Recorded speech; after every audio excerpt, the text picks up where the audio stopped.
वर्षापूर्वी सन्मान्य गाडगीळ समिती या जिल्ह्यामध्ये येऊन अहवाल बनवण्यासाठी भेटी दिली असताना त्यावेळी आम्ही गाडगीळ समितीचे समर्थन करून गाडगीळांच्या अहवालाला पाठिंबा देत होतो। त्याच वेळी सध्याचे जिल्ह्याचे नवनिर्वाचित खासदार तत्कालीन पालकमंत्री आणि महसूल मंत्री जनतेला सांगत होते की जर इको सेन्सिटिव्ह झोन झाला तर शेती करता येणार नाही, गुरं पाळता येणार नाही, घरं बांधता येणार नाही, ज्या काही अशा विविध घटना करता येणार नाही असं सांगून सर्वसामान्य जनतेला सांगून फसवण्याचं काम करतो। पण आज गाडगीळ समितीचा अहवाल अंशतः आणि पूर्ण स्वीकारला असता तर वायनाडला केरळमध्ये झालेली घटना आपल्या जिल्ह्यात पण घडू शकते। ही कळणे मायनिंग मधले पण काही वेळा जे घसरणी झाली त्यावेळी 4-5 वर्षापूर्वी स्लायडिंग झालं त्यावेळी कळलं होतं। पण अशा पद्धतीने गाडगीळांचा अहवाल सिंधुदुर्ग जिल्ह्याला गरज आहे। आणि सिंधुदुर्ग जिल्हा आणि केरळ ह्याच्यामध्ये पाऊस आणि ह्याचा काय फरक पडत नाही, पण सिंधुदुर्ग जिल्ह्यातले लोकप्रतिनिधी आणि सत्ताधारी मायनिंग प्रकल्पच्या पाठीमागे असतात। कोणत्या कारणासाठी असतात त्याचं माहिती नाही। सिंधुदुर्ग जिल्हा पर्यटन जिल्हा असताना अशा प्रकारच्या मायनिंग सिंधुदुर्ग जिल्ह्यात झाल्यानंतर त्याचे होणारे स्फोट किंवा 20 फुटापेक्षा खाली जाऊन ब्लास्टिंग केले जाते काळ्या खडीच्या तिथे, काळ्या दगडांना, त्यामुळे अख्खी माती आणि डोंगर लूज होत आहेत। अशा प्रकारच्या यापूर्वी पुण्यामध्ये पण महाराष्ट्रात पुण्यामध्ये मळीन येते, रायगडमध्ये तिळवे येते होऊन काही मनुष्यहानी पण झालेली आहे।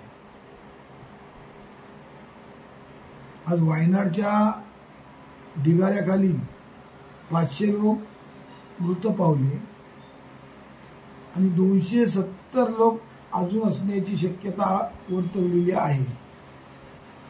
एवढा महाभयंकर अशा प्रकारचं भूस्खलन आणि सिंधुदुर्ग जिल्ह्यातील पण काही ठिकाणच्या अहवालाप्रमाणे भूस्खलन होण्याची शक्यता आहे। असे असताना तिलारी धरण क्षेत्राच्या लगत काही ठिकाणी तसेच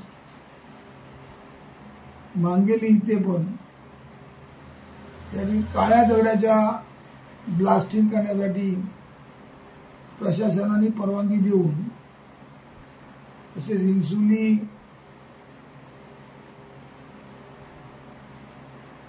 या भागामध्ये अशाच मोठमोठ्या खाण प्रकल्पांना परवानगी देऊन हे खाण प्रकल्प 20 फुटाच्या खाली जाऊन ब्लास्टिंग केल्यामुळे अनेक ठिकाणी भेगा पडले जात आहेत, अनेक ठिकाणी भूस्खलन होण्याची शक्यता निर्माण झालेली आहे। त्यामुळे जवळजवळ इको सेन्सिटिव्ह झोनचा अहवाल 6व्यांदा प्रसिद्ध करून मधल्या काही सावंतवाडीच्या लोकप्रतिनिधींनी गावे वगळण्याकरता पत्रव्यवहारही केलेला होता। त्यामुळे सिंधुदुर्ग जिल्ह्यातील जनतेने अशा मायनिंग प्रकल्पांना आणि अशा होणाऱ्या पर्यावरण विरोधी प्रकल्पांना सातत्याने विरोध करण्याची गरज आहे। भविष्यात केरळच्या वायनाडप्रमाणे सिंधुदुर्ग जिल्ह्यात पण भूस्खलन होण्याची शक्यता असल्याने आम्ही लवकरच जिल्हाधिकाऱ्यांना निवेदन देऊन या ज्या सर्व खाणी मग काळ्या दगडाच्या असून दे किंवा काही ठिकाणी वाळू उत्खनन, यामुळे जे कठडे किनारे भूस्खलन होत आहे त्याचा धोका जनतेला वाचणार आहे. त्यामुळे या ठिकाणी खऱ्या अर्थाने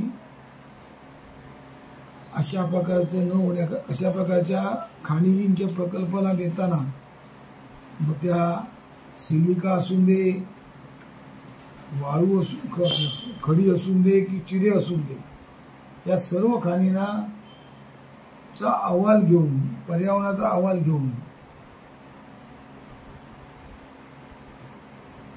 परवानगी देणे गरजेचे आहे. मधल्या काळात अशा प्रकारचा आदेश आला होता. पर्यावरणाचे दाखले घेऊन खाणींना परवानगी देण्याचा आदेश आला होता, पण काही लोकप्रतिनिधी तो रद्द करण्यामध्ये करून पळवाट काढून परवानगी देण्याचे प्रयत्न केलेले आहेत.